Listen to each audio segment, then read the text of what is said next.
Now, the missionary, now I think Ron has certainly said something about that, and I don't know that I need to say anything more, but I think it's interesting that Ryerson went to the Mississaugas of the Credit as a missionary. Missionaries are there to convert people, but they had already converted. They had had these vast revivals in Ontario, and again, as Ron has mentioned, that many Indigenous people themselves became ministers and missionaries. And the Christian Guardian, when Ryerson was the editor of it, they have long, detailed reports of the mission trips that Indigenous people are taking to convert fellow Indians. Okay. And it's quite interesting. It's contrary to what you might expect from what you hear themselves. He supported their land claims unsuccessfully, as Ron has pointed out, but that was government policy. I mean, he did try, and he tried to get them exclusive rights to their salmon fishery, and he supported them, unfortunately, to no avail. Next one, please. Okay. The minister and missionary, I'll go through this quite quickly because you perhaps know this material, and certainly Ron covered some of it. Ryerson loved his time with the Mississaugas of the Credit. He even started out in a wigwam, and then he managed to board with the school teacher, John Jones, who had a Mohawk wife, and he lived with them for a while. Next slide, please. He describes his experiences, and when he moved in with the family of John Jones, whose brother was Peter Jones, who was Ryerson's closest Indigenous friend. Next one, please. And his journal, we can just go through these very quickly. We just want to have a quick look at them. That this comes from his own journal, and it shows how much he loved them. Len Fortune was an Aboriginal member of the Friends of Egerton Ryerson and did a wonderful brief to the Standing Strong Task Force. They ignored it all, of course, but he did point out how could anyone who said those things, how could they have been promoting residential schools? It makes no sense. And there he is over there. Oh, thanks. Right there. Thank you. Len Fortune. Len, wonderful, terrific. Okay, next one, please. Problems with firewater, and Ron has already mentioned this, that one of the terrible problems of Indigenous people, especially men, was firewater, alcohol. They had no immunity, if you might say, and no social customs that would temporize it. And yet, with Methodism was in favor of what they called temperance, which really meant abstinence. And so this meant when Indigenous people converted to Christianity in Methodism, that they gave up drinking. And some of them, it just totally changed their life. John Sunday, English name, Shawandeus, was a terrible drunk before he converted. And then he became a missionary himself, and he became a wonderful orator. So people really, it changed their lives, and Ryerson promoted those kinds of changes. So one of the first things he did when he was with the Mississaugas of the Credit was an Indigenous man shot himself when he was drunk, and Ryerson had to do the funeral. These kinds of things happened. Next one, please. Again, his journal shows these. He's trying to get them the land claims. Next one, please. The use of legacy. Now, this is one of the sneaky things in the Standing Strong Task Force report. There's a section, Appendix D, which has the life of Egerton Ryerson, and it's got very positive things in it. I believe Ron Stagg advised on. Then you get to a longer section called the legacy of Egerton Ryerson. And the legacy starts off with talking about Indian Act and amendments and residential schools. Well, Ryerson had nothing to do with either of them. There is no link there. They just set it out that this is his legacy. It's just, the lack of logic is very, very troubling. That Ryerson's legacy, all of these very misleading statements. Next one, please.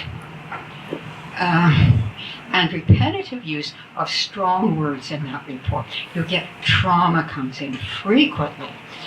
Trauma creates space. All of these things have trauma. Well, but what did Ryerson have to do with anything traumatic? He helped them to learn farming. He was friends with them. It's just so out of whack with what was really going on. Next one, please. Legacy, it was also used at Victoria University. Now, their renaming included a residence and some scholarships. It wasn't the renaming of the whole university, but nonetheless, their report had all kinds of factual errors in it. And they recommended that his name not be used honorifically. Then the Standing Strong Task Force, and the Victoria one, they recommend, no longer use his name honorifically. And the research panel used cultural genocide.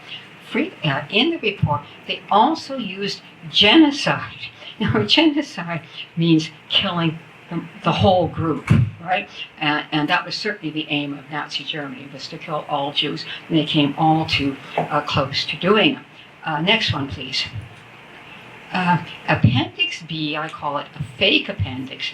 Appendix B talks about what we learned in the stakeholders. And since the results, the recommendations were negative to completely disappear the statue and to change the name, it sounds like, when you look at this list of organizations, it sounds like people recommended that. And it's quite a list. But 23 of the organizations were duplicates. Well, this was not very well set up. Next one, please. And the task force report, with this long list of organizations and only 2 individuals, and they included things like the Canadian Civil Liberties Association, all kinds of respectable organizations who said nothing about Ryerson. This is an entirely misleading appendix, what we learned. They didn't learn it from those things. What I think all those names represented is they got some kind of an email saying, if you'd like to comment, you can send in your comments. Next one, please. So Ryerson, the journalist, as editor of the Christian Guardian, beginning in 1829, it became the largest circulation magazine, and it covered, of course, church news and mission news and so on, but it covered international news, and it covered the various causes he supported, like political liberalism, the development of democracy, and so on, and of course the abolition of slavery. And so there's all kinds of interesting material in the Christian Guardian, where Ryerson is learning. If you're a journalist and you're getting stories and it published every week, and you're reading incoming stuff, he began to build up a lot of material, and some of it, of course, was on education. There was no school system at that time, but he argued, he got information from other countries and argued where it was better done and where it was worse. Next one, please. And there were lots of stories about Indigenous people. He gave enormous coverage to the mission trips that were done by Methodist missionaries, canoeing all over. Next one, please. So we want to restore his honor and tell the truth. The name change is not going to go back. We're not trying to change that. But we think, and we have argued this, that he should be honored at the current Toronto Metropolitan University. There should be a building named after him.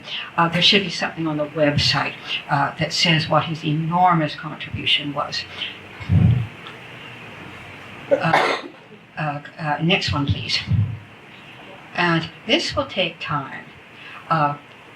We want his statue found and cleaned up, and it should be placed somewhere. Like you can't see it that happening quickly, but is part of Ontario history now, and it should be that history should be told. The statue, well, apparently the head is in Caledonia, and desirably in the long run, I would say the statue should go into the grounds of Queen's Park.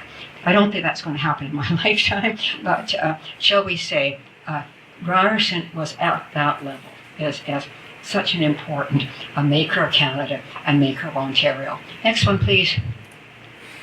So I want to leave you with this portrait of Ryerson. It shows him young and idealistic, and he was idealistic, and he did work very, very effectively to change Ontario and to change the school system throughout the country, and even influence what went on in the UK. So he made just such an enormous contribution, and we want to restore his honor.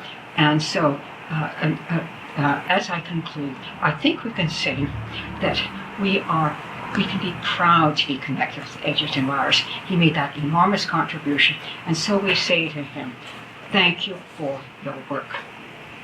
Over to you.